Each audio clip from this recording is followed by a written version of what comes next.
سورۃ الفلق، بسم اللہ الرحمن الرحیم، قل اعوذ برب الفلق من شر ما خلق ومن شر غاسق اذا وقب ومن شر النفاثات في العقد ومن شر حاسد اذا حسد۔ کہیے میں پناہ مانگتا ہوں صبح کے رب کی، ہر اس چیز کے شر سے جو اس نے پیدا کی، اور رات کی تاریکی کے شر سے جبکہ وہ چھا جائے، اور گرہوں میں پھونکے مارنے والیوں کے شر سے، اور حاسد کے شر سے جبکہ وہ حسد کرے۔ ہوتا یہ ہے کہ جب انسان کو کوئی نعمت ملتی ہے تو اس کے ساتھ ہی حسد بھی شروع ہو جاتا ہے۔ قرآن دنیا کی ہر نعمت سے بڑی نعمت ہے۔ اللہ تعالیٰ فرماتے ہیں قل بفضل اللہ وبرحمتہ فبذلک فلیفرحوا ھو خیر مما یجمعون، کہہ دیجئے کہ اللہ کے فضل اور اس کی رحمت کی وجہ سے انہیں چاہیے کہ خوش ہو جائیں۔ یہ قرآن ہر اس نعمت، ہر اس دولت سے بڑی نعمت ہے، اس سے بڑی دولت ہے جسے لوگ سمیٹ رہے ہیں، جمع کر رہے ہیں۔ تو جب انسان کو دنیا کی سب سے بڑی نعمت اور دولت ملے تو پھر یہ کیسے ہو سکتا ہے کہ اس سے حسد نہ کیا جائے؟ تو نبی صلی اللہ علیہ وسلم کو سکھا دیا گیا کہ آپ ایسے ہر شر سے بچنے کے لیے اپنے آپ کو اللہ کی پناہ میں دیں۔ آپ کہیے کہ میں پناہ چاہتا ہوں صبح کے رب کی۔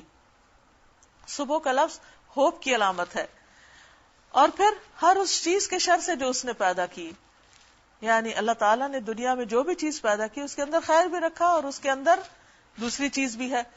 تو اگر کسی چیز کے اندر اللہ نے تو اس کو خیر کے لیے ہمارے لیے بنایا، فائدے کے لیے بنایا، لیکن انسان اس میں سے شر بھی نکالتا ہے۔ مثلا قرآن مجید میں آتا ہے کہ اللہ تعالیٰ نے تمہارے لیے انگور کو رزق کے طور پر پیدا کیا، رزق حسن، اور تم اس سے نشہ آور چیز بھی بنا لیتے ہو۔ تو اسی طرح فائدے کی چیزوں کے اندر بھی شر ہوتا ہے۔